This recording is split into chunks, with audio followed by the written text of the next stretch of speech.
He is a musician, band leader, composer. He's worked with some of the giants of music, Miles Davis, Charles Mingus, Max Roach, and many, many others. And his music has crossed boundaries and genres as well as generations. So won't you please join me in welcoming Mr. Gary Bartz. Thank you. Thank you. So, terrific show last evening. I had so much fun. I really needed to do that. People probably don't know, but my mother had passed away about a week ago. She was 97 years old. She was the one who had the most faith in me and my family about music. You know, she said, "Oh no, he's going to be a musician."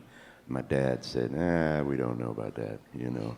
But she kept on, so she was my inspiration. So that, and last night was the first time I performed since she passed, and so it was real special. I'll always remember that. Well, the feeling was definitely special in the room. Was that your first time collaborating in performance with Bilal and Aloe, or had you guys done stuff before? Well, the first time with Aloe, but Bilal and I are involved in a project that Jill Newman Productions is,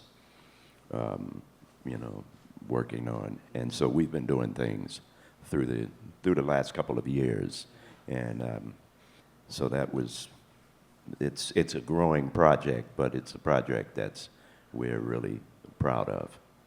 And rightfully so.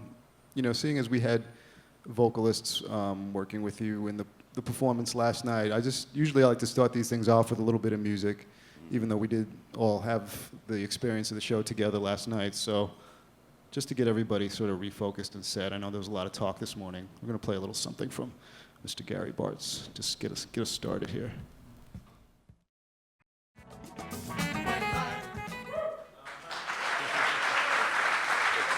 Thank you. So for anybody who may not be familiar with that song, what was that we just heard? Music is my sanctuary. And this is from what year was this recorded? Let's see. I think that would have been around 76, somewhere around there, 76, 77.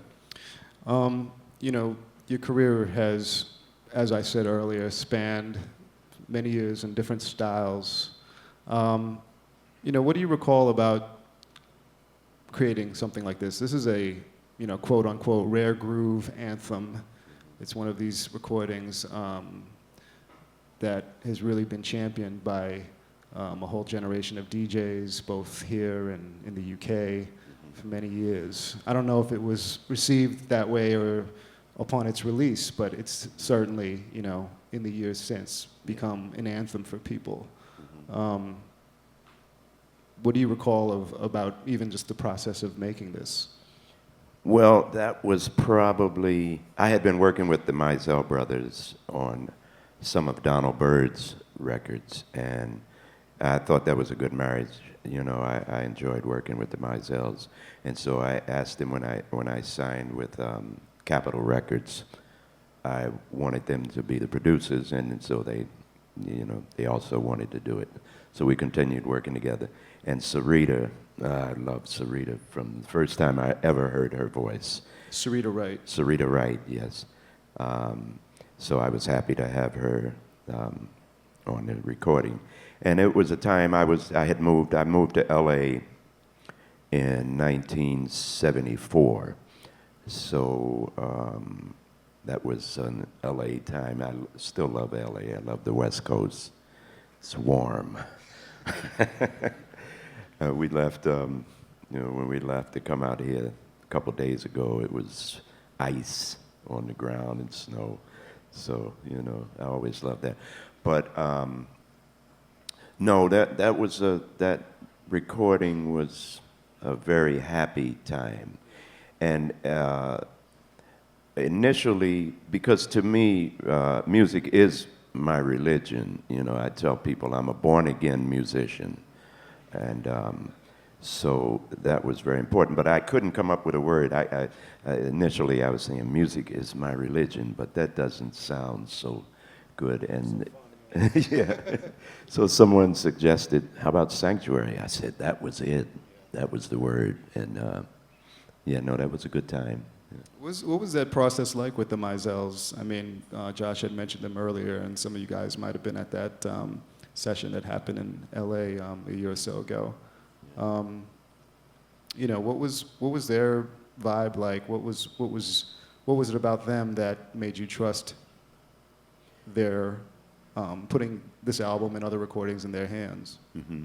Well, their process was more or less. Well, we'd go by their house, you know, go by the house, and we'd just work on music all day, you know. So it was a loose kind of thing, you know. Somebody may be in the kitchen, and somebody would end up at the piano and start a groove or start something, and we'd come in and say, "Come in here, so you hear this. What do you think about this?" You know. And same thing in the studio. A lot of times, I would be a little upset sometimes because I'm used to when I go into the studio, I've got the music already, you know, I've written it down, excuse me, I've rehearsed it and everything, and a lot of times I'd go in the studio with them, and they would just have a kernel of an idea, you know, and we would work on it in the studio, and I would always say, well, man, we need to work on this before the studio time. We're paying for studio time here, you know, but it always came out good. Right.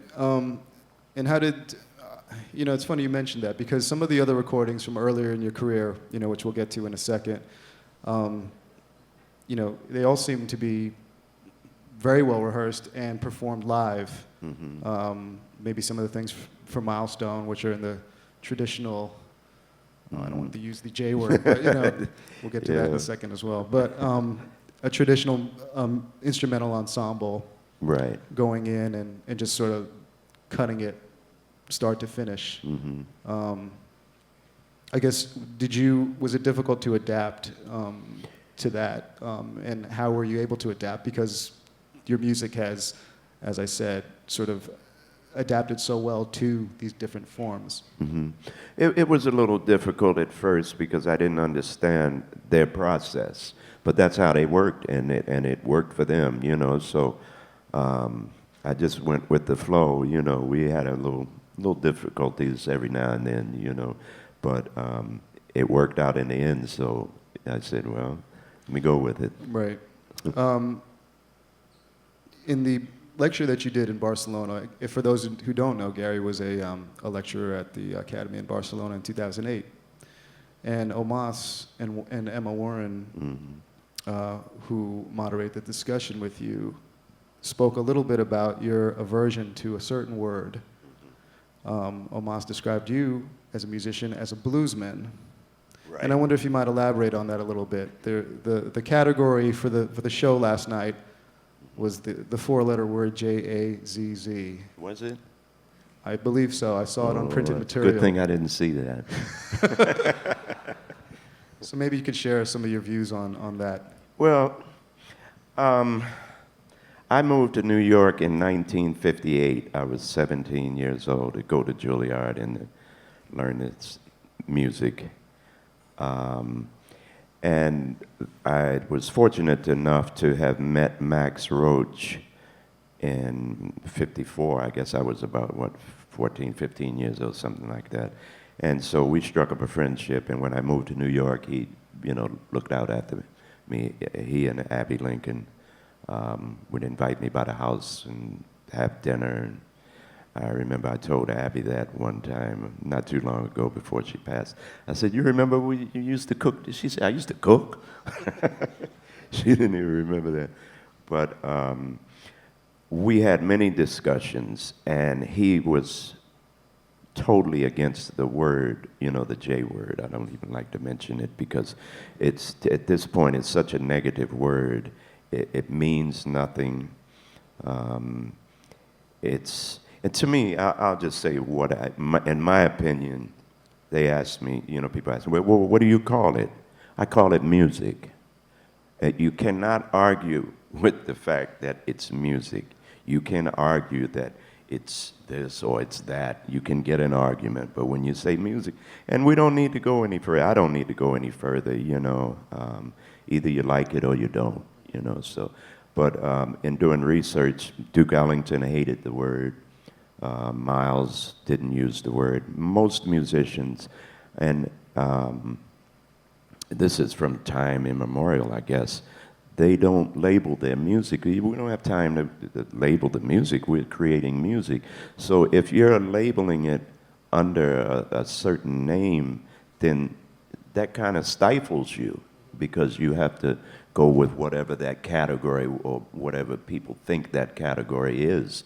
I don't want to be inhibited like that. I don't want to have those shackles on me.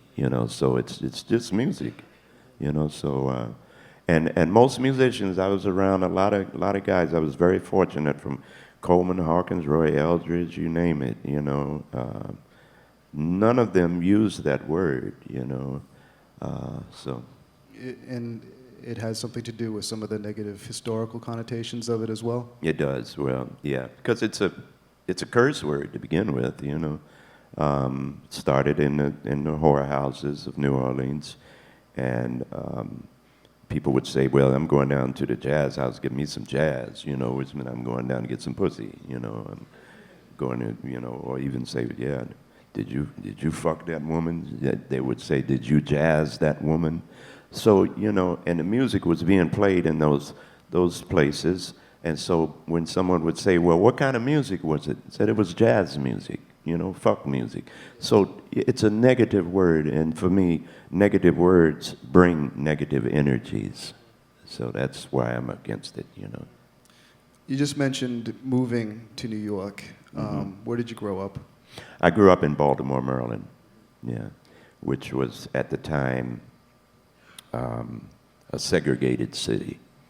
My mother couldn't try on clothes in the department stores if I was with her. She was actually light enough she could have passed, but if I was with her, she couldn't try on the clothes, so I didn't go shopping with her much because she wanted to try on the clothes, But schools, I went to all black schools until they desegregated schools in '54. And it was just, it was a good music town, though. There was much music, I do have a lot of negative memories from that time period, because it's, being a Libra, it's unfairness, unjustness is something I, can't take too well. When did you decide you wanted to become a musician? When did you decide you wanted to pick up the saxophone?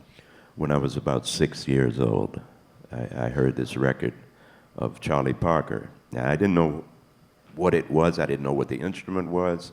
I didn't know, I just know it.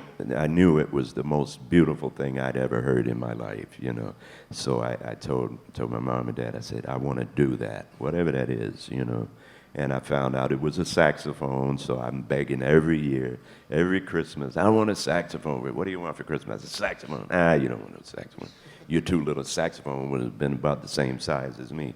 So, but finally, when I was 11, they got me a saxophone. Yeah. And was it because of Charlie Parker that you chose the alto, or? Yeah. I had never heard anything like that. Yeah.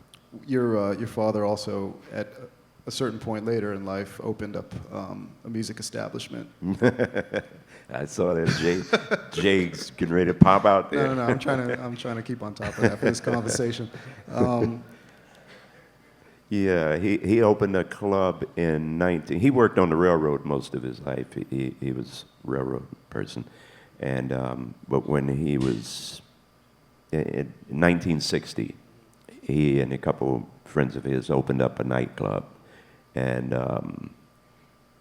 so I had somewhere to work. Yeah. At that point, you were already at Juilliard? I was already in New York, yeah.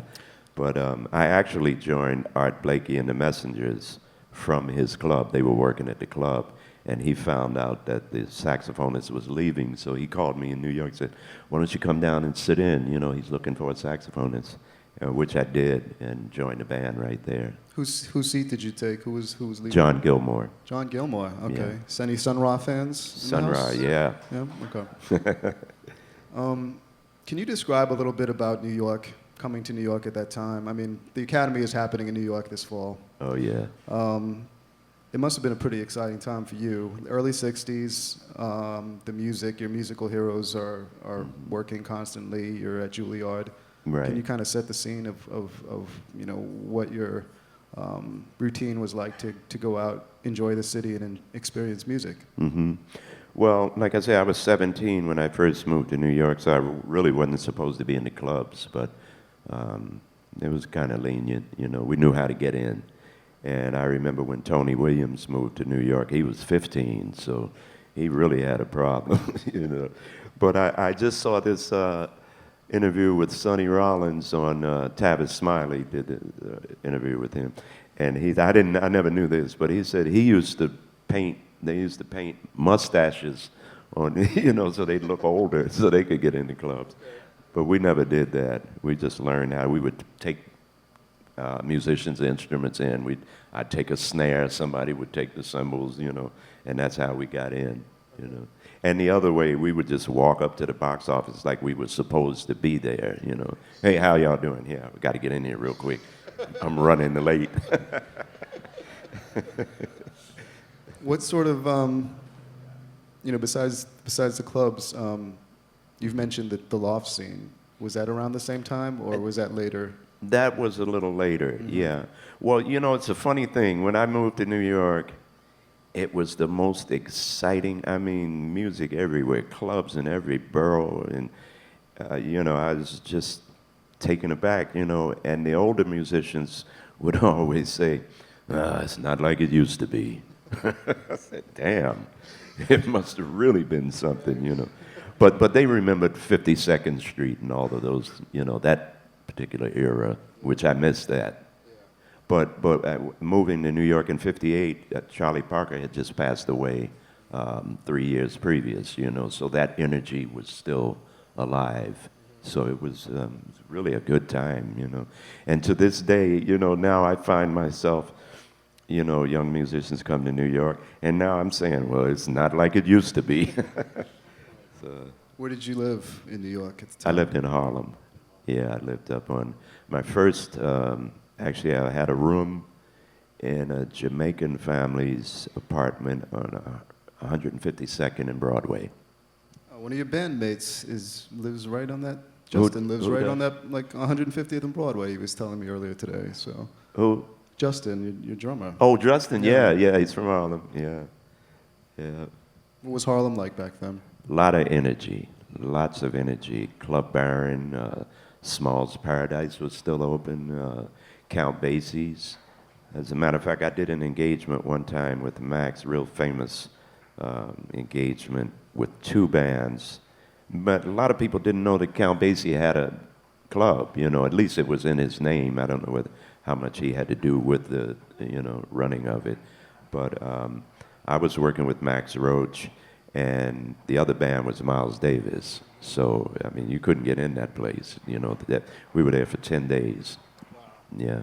What was your schedule like? This was after Juilliard or still in Juilliard? This was after Juilliard. Okay. Yeah. So pretty much life of a musician in New York City, early 60s. Every night, a different gig? Yeah, always somewhere to go. And lots of jam sessions, too. You know, I know Freddie Hubbard. Freddie moved to New York in '58 also, which I call that whenever you move to New York, if you're not from New York, that's the class. So I was the class of '58. And so was Freddie Hubbard moved in August of '58. I moved in September of '58. And so we met each other kind of early, and we used to. And funny thing, I knew the reason why I wanted to go to Juilliard was because I was totally an ear musician, and I think that's the proper way to learn music is by ear. Any other way is backwards, because I mean, from Mozart to Beethoven, they were writing songs at the age of 3. they didn't even know how to write their names, so they couldn't read music, so it was totally by ear. And the ear comes first. It has to, because you have to hear something first, say, oh, I heard that, and then it comes down. So what happens is nowadays kids go to school and they're learning music, but people have already worked the music out for them. You know, they're looking at the page. We worked it out for ourselves, and when you work it out for yourselves, you have a better understanding of it. So I forgot what the question was. Just the day, just sort of the regular sort of routine for you, as far as gigging and things like that. You wound up, joining, as you said, Art Blakey's Jazz Messengers. Mm-hmm. Who were the other leaders whose bands you joined in that '60s period? Let's see. Well, I must say I had the pleasure when I worked with Art Blakey, Lee Morgan, who was one of my teachers and one of the great musicians of all time, as far as I'm concerned. My mother would always say, I don't care what anybody says, Lee Morgan is my favorite trumpet player. And he was one of mine, too. But I worked with Mingus. I had the pleasure of working with Charlie Mingus, who had a workshop at the Village Gate every Monday. It was an improvised big band, and so there was no music. He would just, that's where I met Eric Dolphy and Rahsaan Roland Kirk. They were also in the saxophone section. And so Mingus would start a song with the bass or with the piano. He played piano also. And he would come over to Eric, who was the head of the saxophone section, and he would whisper something, hum something in his ear, and then Eric would play it and give it to us, and then Mingus would give something to the trombone player. So I had that pleasure. That was the first time I worked with Mingus. I worked with him later on too. But What did you learn, do you think, from Mingus, working with him? I mean, such a legendary character as well as musician, with a very tumultuous life. Yeah. Well, working with almost every musician, I learned something, from everybody. I learned something from people, people ask me who am I influenced by? I'm influenced by life in everybody, because I might have a friend who played, not a musician, non-musician, but they may have a little something or quirk or something that they do or they say, and that ends up in the music. So you take from everywhere, I would imagine that those experiences became very useful for you when you became a leader of your own group. How were you able to make that transition from playing with all these other great band leaders to being a band leader yourself? Mm-hmm. Well, that's a thing, because I watched how each band leader ran their particular band. And so, I'm making decisions along the way. I'm saying, okay, I'm not going to do that. Because I learned a lot of things working with Art Blakey, but they were things like I said, okay, I'm not going to do that. When I have a band, I'm definitely not going to do that. When I worked with Max, a lot of positive things working with Miles. To me, Miles and Max were the best band leaders I ever worked for. Why? Because they cared. They cared so much. Like Miles, you could almost do anything. If he wanted you in his band, you'd be in the band. You could go out and rob a bank and end up in jail. He would come down and bail you out. Say, we got a gig next week, man. What's wrong? So. Well, I would imagine also with Art Blakey, I don't know if anybody here is familiar with Art Blakey's Jazz Messengers, but that's kind of a group that produces musicians to be them sort of, it's kind of a transient group in a way, because Art Blakey is the only constant as the drummer, and he always is able to bring in these young musicians, and they become famous band leaders in their own right afterwards. So, in a way, yeah, the thought just crossed me. In a way, he was like a Norman Connors, only he really could play. I mean, not that Norman couldn't play, but was more of a producer. I look at Norman, that was his genius. He was a hell of a producer. Still is. Yeah.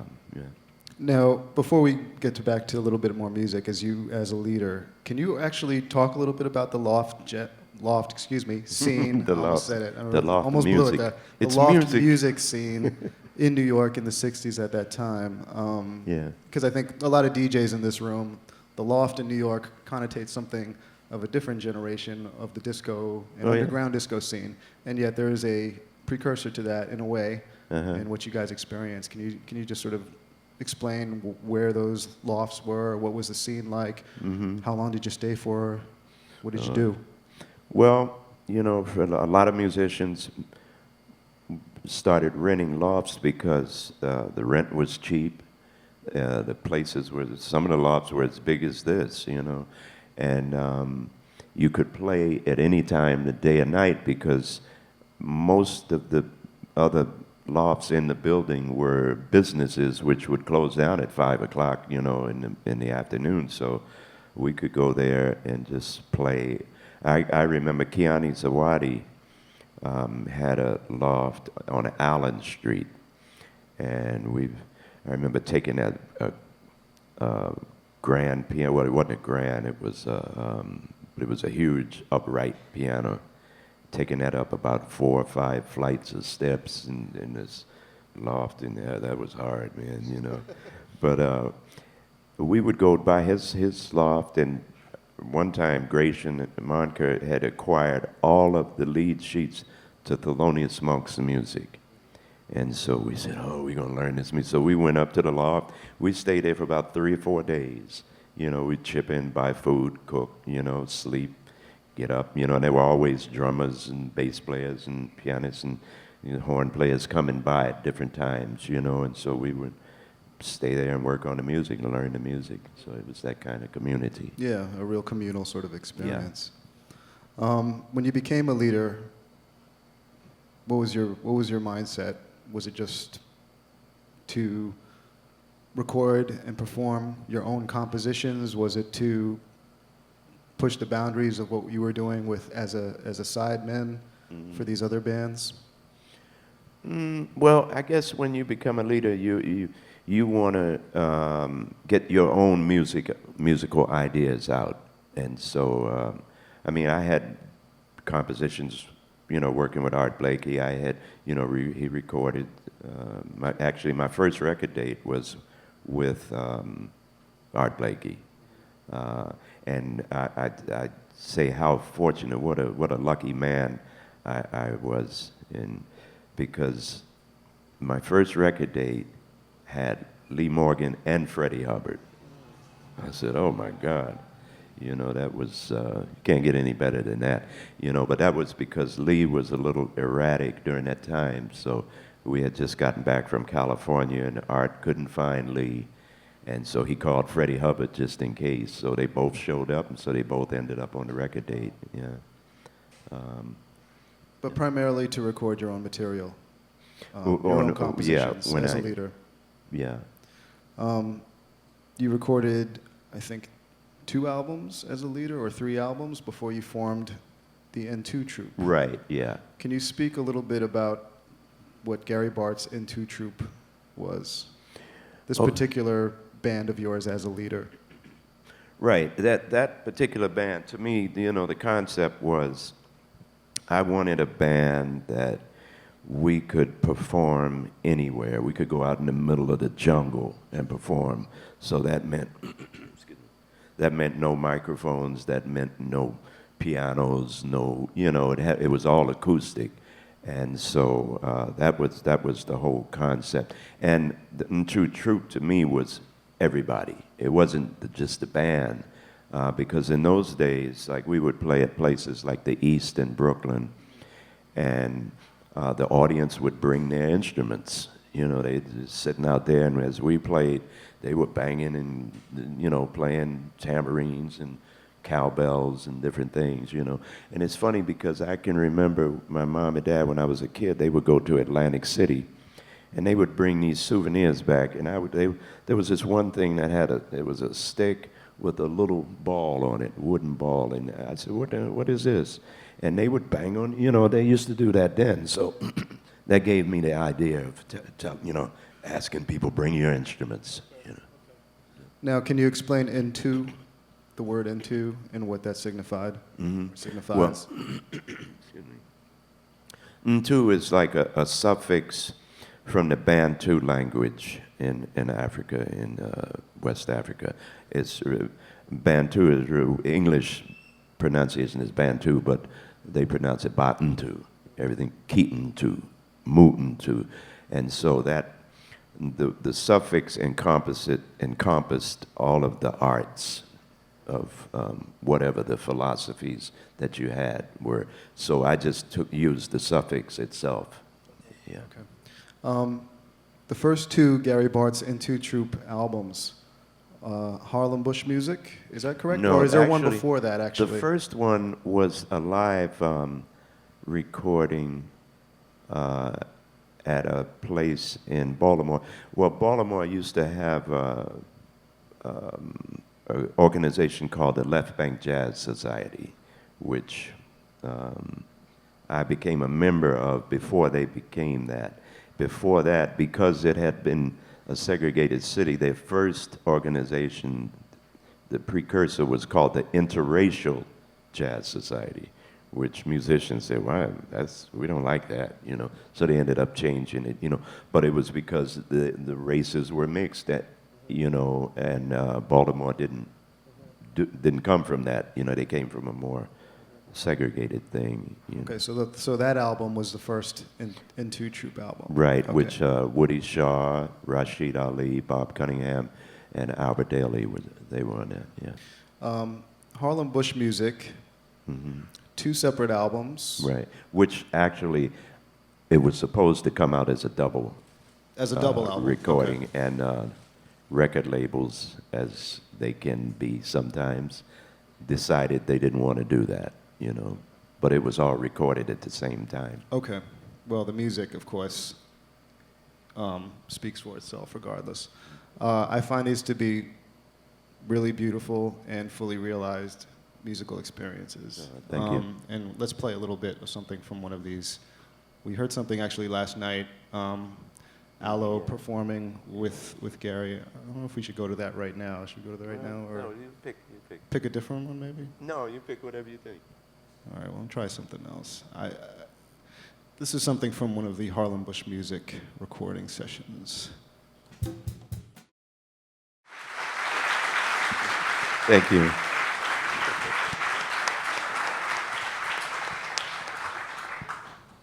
So what goes through your mind when you hear that now? Well, that was, the Vietnam War was going on. So they felt like I would make a good soldier. I didn't think so. That's a protest song. I remember that time. I was ready to either go to jail or leave the country or something. I wouldn't, I don't believe in war. Call me funny or whatever, but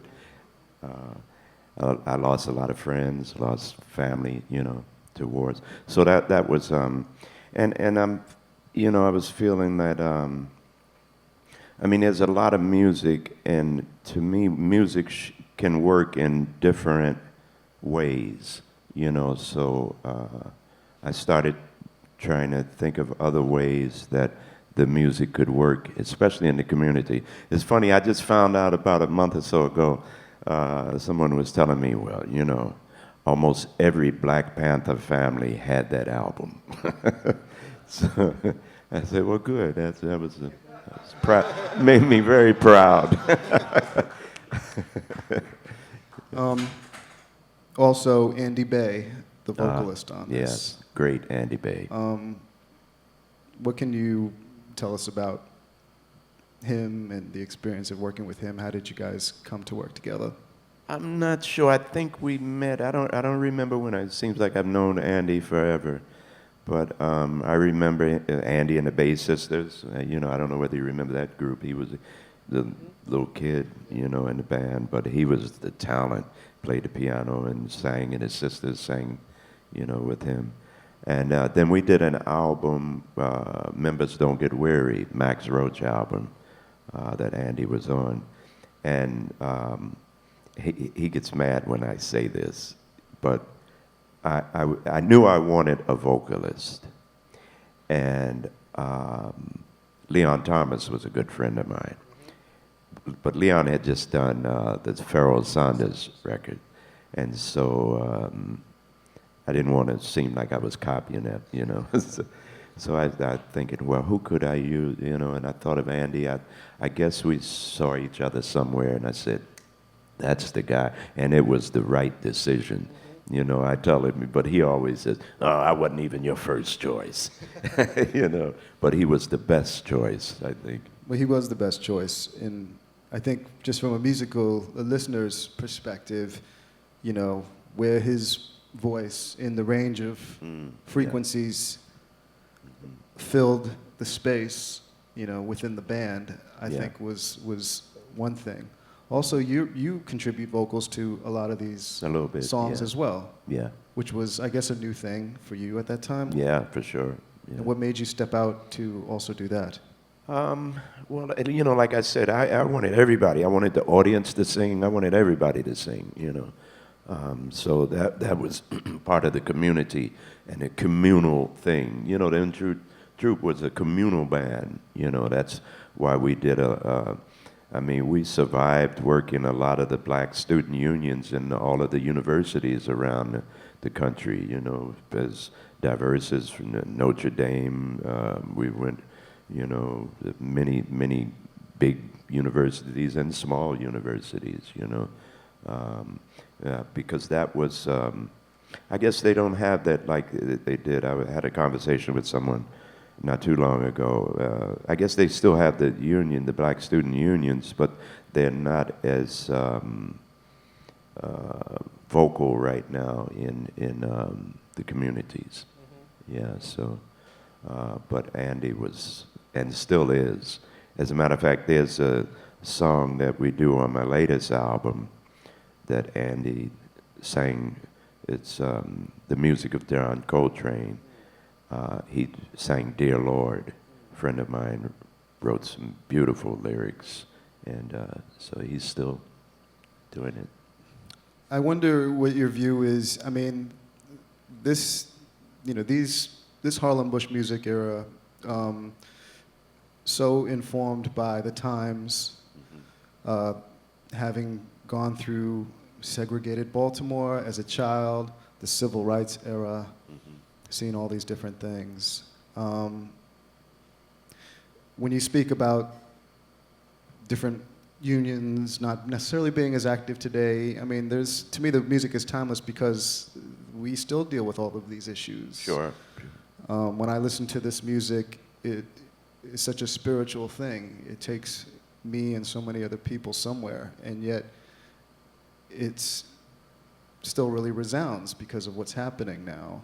Yet, why do you feel, or do you think, why do you think that that energy may be missing from what folks might be doing now on the same level of how it was then? I'm not sure if the energy is missing, as I think the energy is directed in a different direction right now. Maybe the urgency, not the energy necessarily. Yeah, but when you see the Occupy Wall Street, that's, to me, is the same type, going along the same type of thing, because I mean, we protest, we came from the Martin Luther King marches and all of that, Malcolm X was, I used to follow Malcolm X around. We knew where he would be every day at about 4 o'clock. He would leave the newspaper, which he was, Muhammad Speaks, yeah, and he would come into the restaurant, the Shabazz restaurant on right off of 116th and Lenox, and we always knew he would be there, so we waited for him. And he was such a, such a spiritual man. I was never around Martin Luther King, but the two people that I happened to have the pleasure to be around, to me, that had a Christ-like aura. Malcolm was one, John Coltrane was the other. Yeah. And obviously Coltrane, a huge influence musically on you. For sure, yeah. Coltrane's someone who played with him, obviously. Miles Davis, you were in his band around this time too. Yeah, yeah. What, you mentioned Miles before. I want to ask you about the process by which Miles would record you guys and then make records. Mm-hmm. Because I feel like it has something, it connects with how people make music now. It's funny when you just said that. It reminded me, he almost worked like the Mizell brothers, you know, where he would come in with sketches. I think the whole time I worked with Miles for 2 years, I think we had one rehearsal, you know. With Art Blakey, we never had a rehearsal. I learned all of the music on stage, you know, which is by ear, you know, which is, like I say, that's the best way to, you know, and I see bands now, I see young musicians, I teach school also, so, but I see the young musicians and they get up. If I go into a club and I see the band and the band has music, I'm ready to leave. I really am, because to me that means one thing and one thing only. It means they don't know the music. You know, you learn it. I mean, it's like going to see a play or a movie and the actors are reading from the script. You know? So, yeah. But Miles would record you guys and then edit the pieces together for... No, he would give us sketches. He would have sketches, you know. Like he would give me a page of music and it had so many different ideas on it. He said, "This, we're going to do this. It might be a little 4-bar little thing, you know." So I'd just work on that, you know. And when we, you know, but see, I never went in the studio with Miles. He felt that particular band was an organic band. He didn't think that was so much as a studio band. So he recorded almost every performance, every concert we did was recorded. So that's why you have like so many bootlegs out, you know. But so did he record you guys and then use those release those recordings complete, or did he edit them together like some of his other albums? Between he and Teo Macero. As a matter of fact, we had to learn, because every night one of the musicians, some of us would record. I remember Keith would record one night, Jack DeJohnette would, Keith Jarrett, Jack DeJohnette would record, I would record. And so traveling, you know, on the bus or the plane, we were listening to the night before, you know, and so Miles would say, "What you listening to?" You know. So we'd say, "Well, this is last night." He'd say, "Let me listen to it." And we'd give him the tape to listen to it. You'd never get that tape back. So we learned not to give him these tapes. But, but what would happen was he would hear something that he liked, might be 2 bars, 3 bars, 4 bars, however many, and they would actually put that in the recordings that came out. So they were a melange of different... right, yeah. pieced together. Yeah. Which is more or less what happens now with a lot Sure. of DJs and producers. Yeah. You've obviously been sampled quite a bit. Mm-hmm. How do you like that? I love it. Because I own my own publishing. Yeah.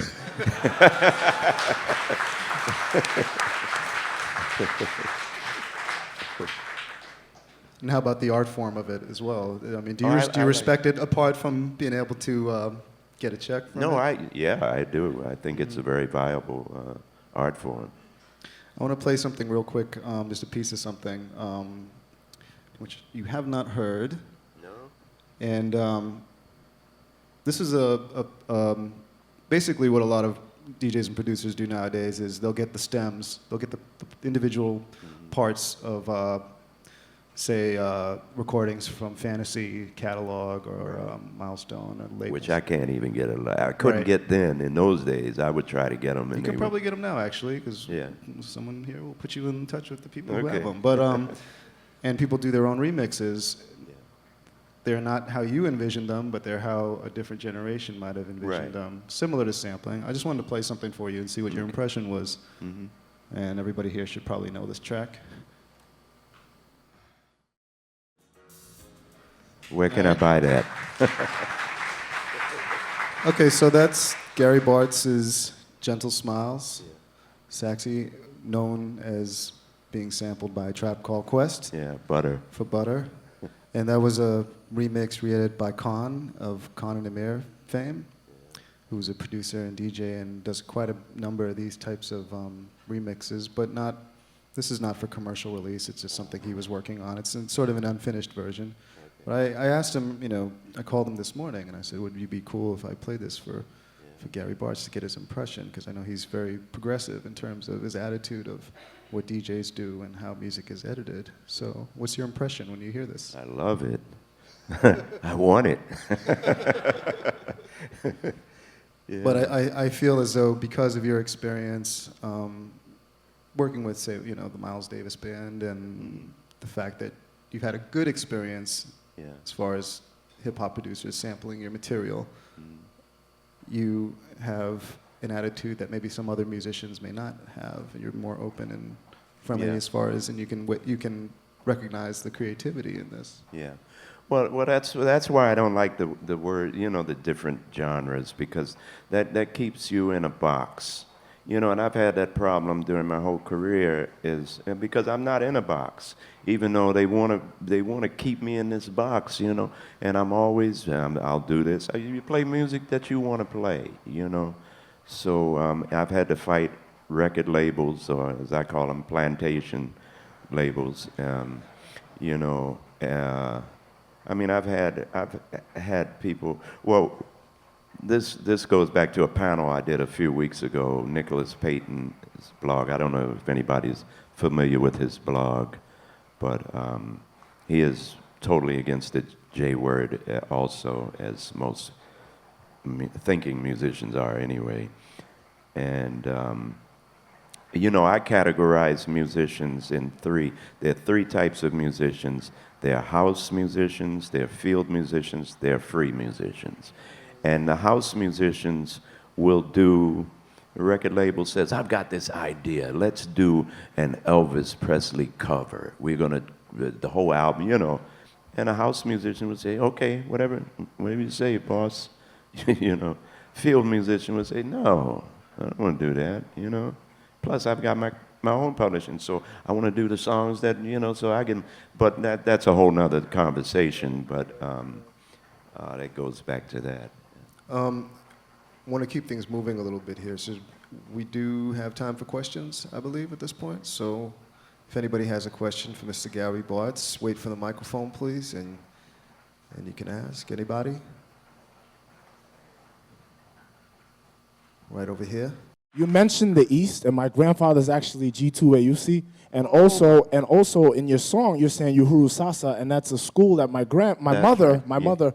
So could you elaborate on your relationship, because that kind of hit like a personal note for me aside from music. So if you could elaborate on that, that'd be awesome. Oh, that was a very important. It still is important. G2 is your wow, great man, really is. I just saw him not too long ago. But yeah, Uhuru Sasa, which means freedom now in Swahili. Yeah, that was during that time. Actually, I had worked at 10 Claver Place. So you're from Brooklyn? Yeah. So 10 Claver Place had been used by wives. They had a organization, I think it was called I forget the name of the organization, but the wife, like Freddie Hubbard's wife, Cedar Walton, a lot of guys that lived. And so they were using the place before before it became the East. But that was a place that this music was performed, you know, unlike a lot of the clubs around the city. Were not hiring those particular groups. And so that was our venue, that was our home. The East was a very, very important time, you know. And it was, he got a lot of notoriety because they didn't allow, it was only for black people. The only black people could come. And so people would come from, you know, other raising, you know, to me, you know, there's no such thing as race. It's humans, you know. But during that time, I guess we needed to do that to you know, make a point, And no, that was a very wonderful time. And it still goes on. I did something with Pharoah Sanders there about a year or so ago. Yeah. So it's still going on. Good, yeah. Tell J2 I said, what's up? Who's next?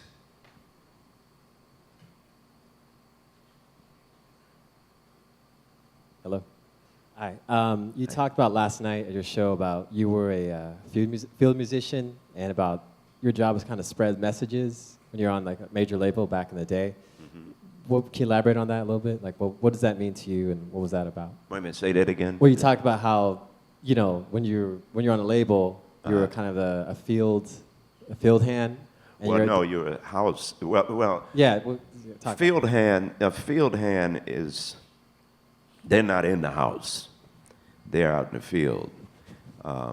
They may be a part of the plantation system, but you know, if you look, the most successful musicians, just across the board, we're not talking genres, but it seems like a lot of times the most successful musicians are house musicians, and so they usually don't own publishing, and so it's to the advantage of the record labels to push those artists because the record label owns their publishing, and so the record label is going to get more money if they break these artists. You know, if they break some artists that have their own publishing, they're not making as much money. So they don't mind if the record sells, but they're not going to help the record sell as much as they would house. And then free, once you're free, you don't have to deal with them at all. You own everything, you know. And that, to me, that's a big problem because the great music that we created in the last century, musicians own hardly any of it. It's all owned by corporations, which is where we get back to the Occupy Wall Street thing. The banks own. You know, I did a research one time because I was trying to find out who owned Third Base. Sampled me. I don't know if you're familiar with Third Base. I know a lot of guys are. They sampled me, and I was having trouble getting the publishing. So I went down to Washington D.C. to the Library of Congress and was researching who really owned this. You know. And I was shocked because most movies, most recordings, most things are owned by the banks, not even the record labels. They don't own it because they use these things as collateral. You know, they'll give it to the bank as collateral to get money. And they sort of, you know, I mean, the Wizard of Oz is owned by a bank. It's amazing, you know. So, I don't know whether that answers your question, but. Yeah. Who's next?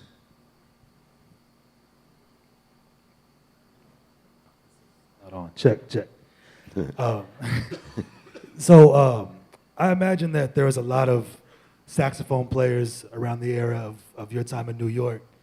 So how competitive was it? Because I imagine there were so many people that were influenced by Charlie Parker and Coltrane. Was it ultra competitive for you as a saxophone player as opposed to, you know, other instruments? No, actually, it was a community. I mean, Pharoah Sanders taught me how to circular breathe. We used to practice every day. He'd come by my house and we'd go out to West Side, you know, the Riverside Park and play all day, you know, and we would have this contest. The cars were going by, you know, to drive West Side Highway, and we would try to play a note so loud to make the driver sing. Nobody ever did, I mean, because it's too loud, but that's how, we would open up our sound. So we were helpful. Train, you know, I used to go by Train's house, but I was too shy and in awe of him. I just used to listen, you know, but some guys would play with him, but he was always practicing whenever you went by the house. But no, it was a communal thing. We taught each other. We learned from each other. Yeah.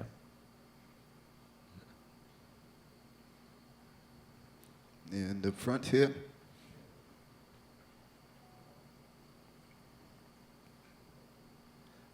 First, I just wanted to say I'm a pianist myself, and Okay. your performances with Miles Davis's group are a constant source of inspiration, and Thank not you. just in the musical note sense, but in the way the music was constructed and the interaction between you on stage. Yeah. Could you elaborate a little bit on what it was like to perform with that band and whether you see, as you phrased it, the organic music, whether you see a connection or a place for that in today's musical world? I mean, yeah, there's always a place for that, but Miles was such a thinker. You know, I just did a panel with Ron Carter when they released the Miles Davis band from '97, you know, with Wayne, Herbie, Tony, and Ron. And so I was listening to that band. That was a totally different band from any other band he ever had, as all of his bands were. That was the freest band I've ever heard. I mean, it's like he took on, because I was in New York when Ornette Coleman came to New York, and everybody, well, Ornette Coleman, you got to go down and hear this guy, man. And the older guys like Roy Eldridge and Coleman Hawkins, they was like, what the hell is he doing? You know, and so everybody would go down. Dizzy Gillespie went down. They all they wanted to sit in with him just to feel what it was like, this new music. And I remember at the time, Miles, he didn't like it, you know. But when I listened to that particular band from, what was it? Oh, what did I say? It wasn't 97. 67. It was from 67. He took what Ornette, he took it to another level, because that particular band of Miles was the freest band in the fact that they would play chord changes, they would play the song. If something happened or somebody went somewhere else other than where the chords were, everybody went with them. And so I asked Ron about that. I said, is that what you, he said, yeah. He said, you know, someone would take the lead. Sometimes Tony would take the lead and everybody would go with Tony, you know.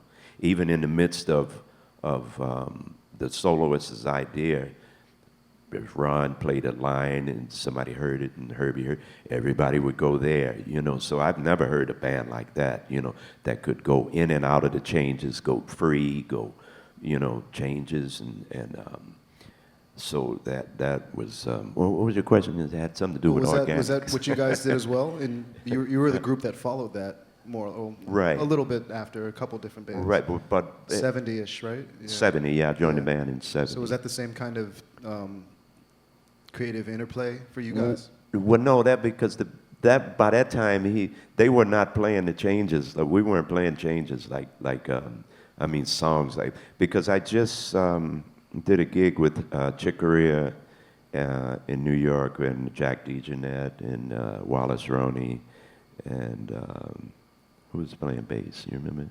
You know, who? Oh, Eddie Gomez. Yeah, how could I forget Eddie?